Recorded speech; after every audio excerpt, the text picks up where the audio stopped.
Wakey, wakey, the Kellogg's football camps are here, all over the country. It's game on. Learn new skills, make new friends, and have loads of fun at your local clubs. Grab your boots for a summer of football at the Kellogg's football camps. Parents, buy a promotional pack of Cocoa Pops, Rice Krispies, and cornflakes before the end of June to claim a free day.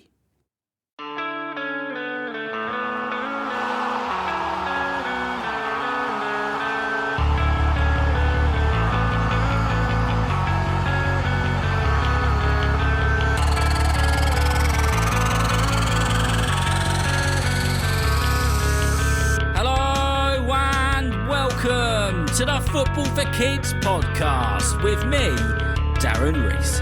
In this episode, we are going to be exploring the history of England at the Euros, because they are currently in full swing in the Euros tournament and they're making a lot of England fans very nervous with how they're playing. Hopefully, this episode will not only educate you, but it might give you a bit of positivity. Let's see. Before we get into the episode properly, a very, very quick message with a big shout out to those that have brought the Football for Kids custom episodes from the website. The link to the website is in the description of this episode. Imagine an episode on Cristiano Ronaldo, except it's not on Ronaldo. It's on you, or someone you know, or someone in your family. Every couple of weeks, a few more of these become available to purchase. As of today, the day that I am releasing this episode, there are a few spaces for custom episodes. So adults, if you want to gift someone a custom episode as a special surprise or a birthday treat, then head to the website and check out the custom episodes there. The spaces will sell out quickly, so if you want to get one, I'd advise you to move fast. Right then, now that's out of the way, let's get on with this episode about the history of England at the Euros. We better kick it off with a bit of history. The Euros is a seriously competitive tournament, and it means a lot to football-loving countries. It's watched by hundreds and hundreds of millions of people all around the globe, and not just in Europe. There's always big pressure for any player and any team and any manager when it comes to the tournament, and it's been the same since the competition began. That was all the way back in 1960, by the way, and England were not a part of that tournament as they didn't qualify. In fact, the first time England stepped up to a Euro competition was in 1968. These were the days when there were just 4 teams in the Euros, and England's debut in the Euro tournament was shared with Soviet Union, Yugoslavia and Italy. Italy were the hosts, and they went on to be the winners. England lost their opening game of that tournament and went on to come third place. England having a slow start and not setting the tournament alight and getting the England fans excited will be a little bit of a feature in this episode, and hopefully something which gives you a little bit of positivity. After this, England failed to qualify for the next 2 Euro tournaments, and the next one they qualified for was back in Italy, yet again. It was a 1980 Italia Euro tournament. By this point, the amount of teams had doubled, and there was now 8 teams who would battle it out for the title. England were in a group with Belgium and Italy, and their opening game, well, it didn't get off to a win. Instead, it was a 1-1 draw against the Belgians. They then lost 1-0 to Italy, but beat Spain in their final game of the groups. Unfortunately, it was too late, and England went out early doors. The slow start and dropping points was the part where it went wrong. But never mind, it was all good experience, right? England failed to qualify for the next Euros in 1984, which was to be held in France, but they made it to the 1988 Euro tournament in Germany, where England lost their opening game yet again, this time to the Republic of Ireland. And then they lost to the Netherlands, and then they lost to Soviet Union, and then they went crashing out without a single win.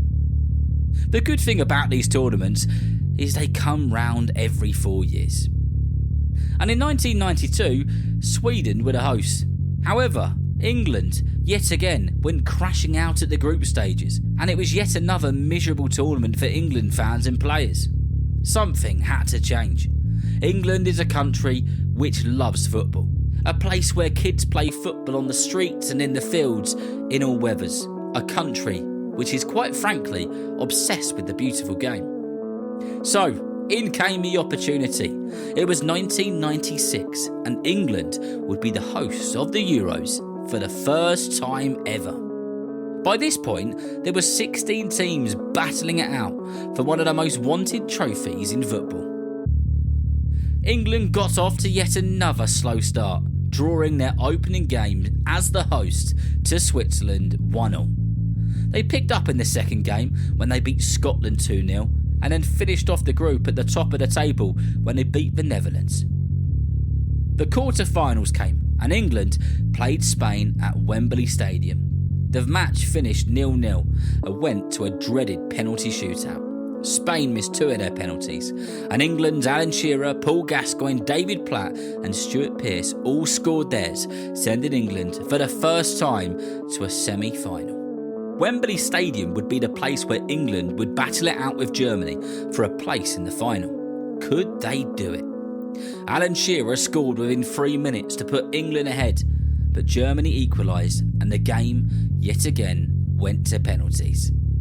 The penalty shootout finished 6-5 to Germany, as Gareth Southgate, who was an England player at the time, missed his penalty. England, yet again, went crashing out of another Euros.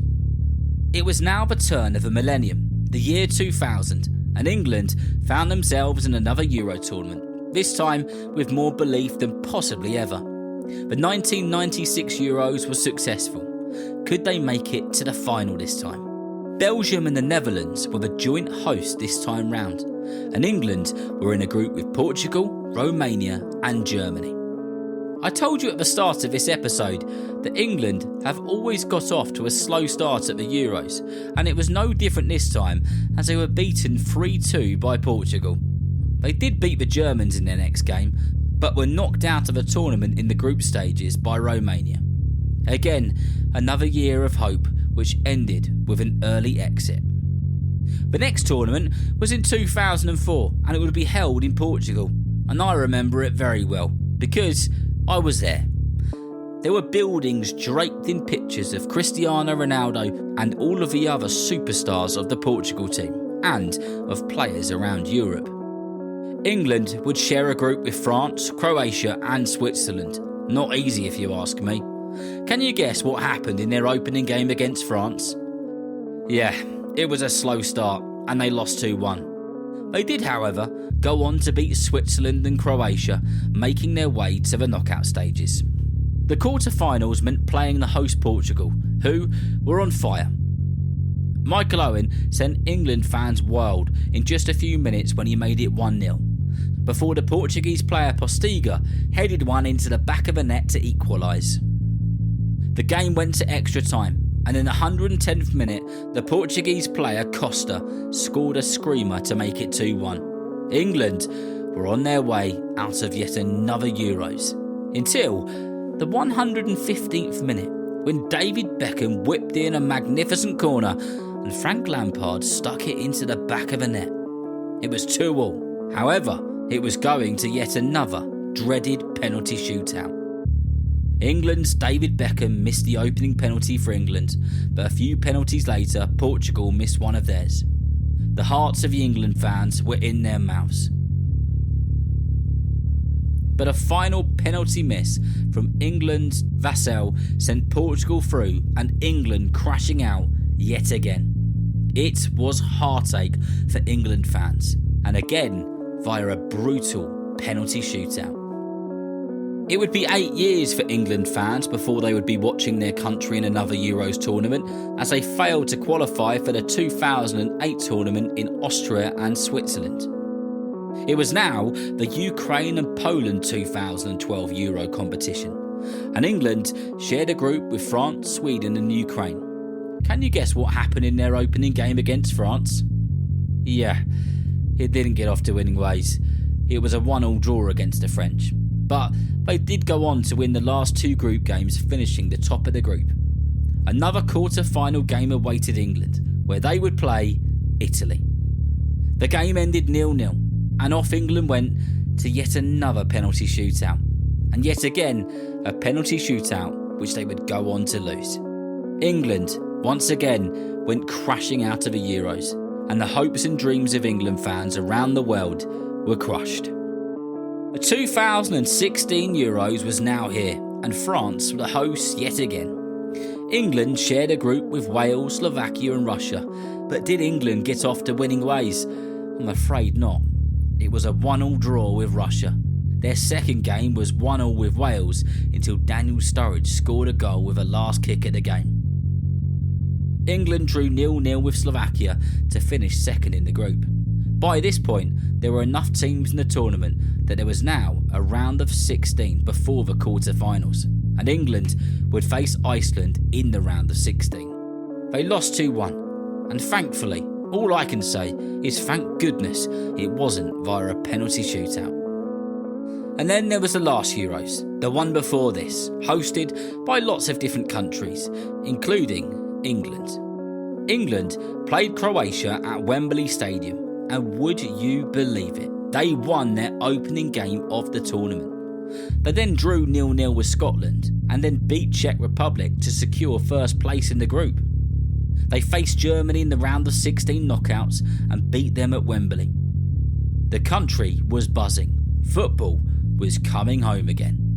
The quarter-finals came round where England would beat Ukraine 4-0, and then they played Denmark in the semi-finals, the first semi-finals they'd been in a Euro tournament since 1996. The game finished 2-1 thanks to an extra-time winner by Harry Kane. England had done it. They would play in the finals of the Euros at Wembley Stadium, the first men's final with England in Euro history, and the first major tournament final for a men's England team since 1966. I'm sure you can remember it well. England went 1-0 up after 2 minutes. Italy pulled it back to make it 1-1, and the game, yet again, went to another dreaded penalty shootout. England lost on penalties, and once again, the hopes and dreams of the players, the manager and the fans were crushed. And here we are, slap bang in the middle of Euro 2024, in Germany. England won their opening game for only the second time in Euros history, when they beat Serbia. They then drew 1-1 with Denmark, and then were held to a goalless draw against Slovenia, but finished top of their group. England have almost always had a slow start in the Euros, and last time they won their opening game, they made it all the way to the final. There's a lot of pressure on the players and the manager, and it's really important to remember that they're just humans like us. Maybe England will be knocked out in the knockout stages. Maybe they'll make it to the final again. Maybe they'll win it. Maybe they won't. I was in Germany last week for the England versus Denmark game, and I watched the Danish just love to be there and be involved. I watched the Turkey fans line the street, screaming and dancing, even after they were beaten 3-0 by Portugal. I sat in a German restaurant with hundreds of Georgian fans who were over the moon to simply be a part of it. Us England fans would love to see them do it. Of course we would. And who knows what will happen. But my message to you is just try and enjoy it. England playing is one of the only things which brings the country together. And if the fans enjoy it, we may well see the players start to enjoy themselves. And players who are happy are players who are dangerous. So remember, if you know someone who loves football just as much as you do, then please tell them about Football for Kids. And whether you're playing football soon, watching it on the telly or pitch side, I hope that you enjoy the game. See you next time.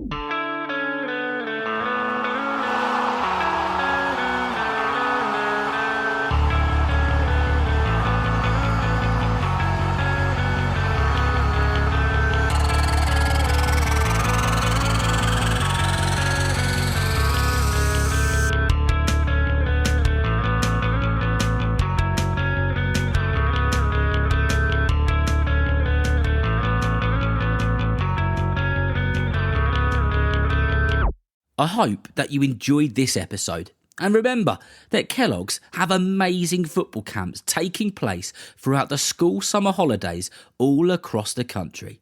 In fact, they're in 73 different locations across the UK.